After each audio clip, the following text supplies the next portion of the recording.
नमस्कार दोस्तों, हर हर महादेव। मैं आज शिव चर्चा की कथा कहने जा रही हूँ। दोस्तों ध्यान से सुनना। एक बार नारद मुनि ने देखा कि धरती लोक में सिर्फ शिव जी का ही गुणगान हो रहा है, शिव जी का चर्चा हो रहा है। थोड़ा इसके बारे में पता लगाए। उन्होंने कहे कि शिव जी के पास कैलाश पर्वत पे शिव जी से बोले, हे शिव जी, आपने धरती लोक में क्या लीला किए हैं? सिर्फ आपका ही गुणगान, आपका शिव चर्चा चल रहा है, इसका महत्व मुझे बताइए।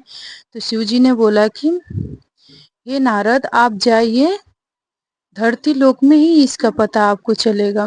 तो उन्होंने बोला कैसे? तो बोले जाओ, एक कौवा बच्चा दिया है, उससे पूछना कि शिव चर्चा के महत्व क्या होता है। तो नारद मुनि ने एक साधारण आदमी का वेश बनाए और आए धरती लोक में। उन्होंने एक कौवे के बच्चे से पूछा कि शिव चर्चा की महत्व क्या होता है। तो कौवा का बच्चा तुरंत मर गया। अब नारद जी ने फिर वहां से भागे शिव जी के पास, बोले हे शिव जी, मैंने शिव चर्चा के महत्व कौवे के बच्चा से पूछा, उसने मर गया तुरंत, आप ही इसका महत्व बताइए। तो शिव जी ने बोला ठीक है, आप जाइए, एक सुअर बच्चा दिया है, उस सुअर के बच्चे से आप पूछना शिव चर्चा की महत्व क्या होती है। सुअर का बच्चा के पास गए नारद मुनि। उन्होंने उससे पूछा सुअर के बच्चा से कि शिव चर्चा की महत्व होती क्या है। तो वो भी मर गया, सुअर का बच्चा भी। फिर नारद मुनि ने गए शिव जी के पास, बोले हे शिव जी, उससे भी पूछा, वो भी मर गया।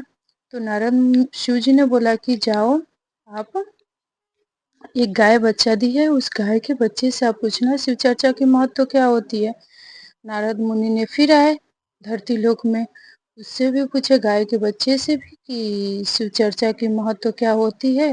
तो गाय का बच्चा भी मर गया। फिर उन्होंने सोचा कि ये तो मुझे गौ हत्या लग गई।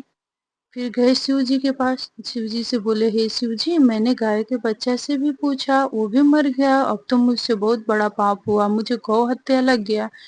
शिव जी ने बोला कि कोई बात नहीं, आप टेंशन मत लो, जाओ, एक घर राजा के घर में एक बच्चा पैदा हुआ है, उससे पूछना कि शिव चर्चा की महत्व होती क्या है, वो बताएगा आपसे। तो नारद मुनि एक साधु का वेश बनाए और गए। डराते गए कि भाई कहीं वो भी न मर जाए, नहीं तो राजा के घर का लड़का है, वो लोग मुझे मार डालेंगे।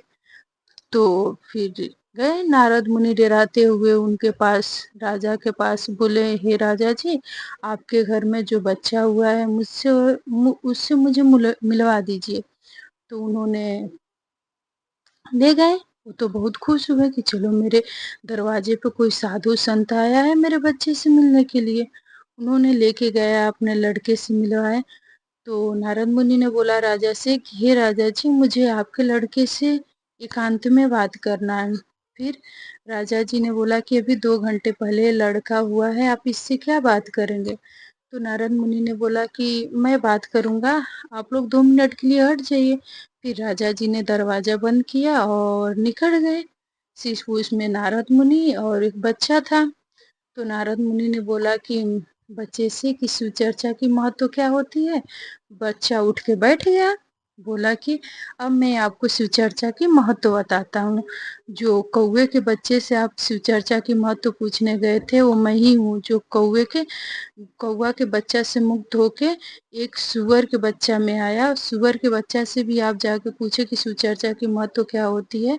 वो भी मैं ही था, जो सुअर के बच्चा से मुक्त होके मैं गाय के बच्चे के रूप में आया। फिर वहां पे भी आप जाके पूछे शिव चर्चा की महत्व क्या होती है। तो फिर वहां से मैं मुक्त होके एक मानव के रूप में एक राजा के घर में आया। और फिर मैं राजा के घर में आया हूँ, यही शिव चर्चा की महत्व होती है। अगर जो आप कितना हो नरक में है, एक बार शिव चर्चा सुन लीजिए, शिव चर्चा की कथा कहवा लीजिए घर में, उस चीज से आपको मुक्त हो जाएंगे, छुटकारा हो जाएगा, दुख तकलीफ आपके घर से हट जाएगी। यही शिव चर्चा की महत्व होती है। और यही गुणगान है शिव जी का, इसीलिए धरती पे सब लोग शिव जी का गुणगान करते हैं। तब नारद मुनि ने हाथ जोड़ लिया शिव जी के सामने, बोला, हे शिव जी, सच में आप बहुत लीला वाले हैं, बहुत बड़ा है। अब उसके लिए नारद मुनि ने माफी उफी मांगा शिव जी से। फिर शिव चर्चा की कथा यहीं पे ख़त्म हो रही है। दोस्तों, आप लोगों को कैसा लगेगा वो कमेंट बॉक्स में बताना। हर हर महादेव। ओम नमः शिवाय।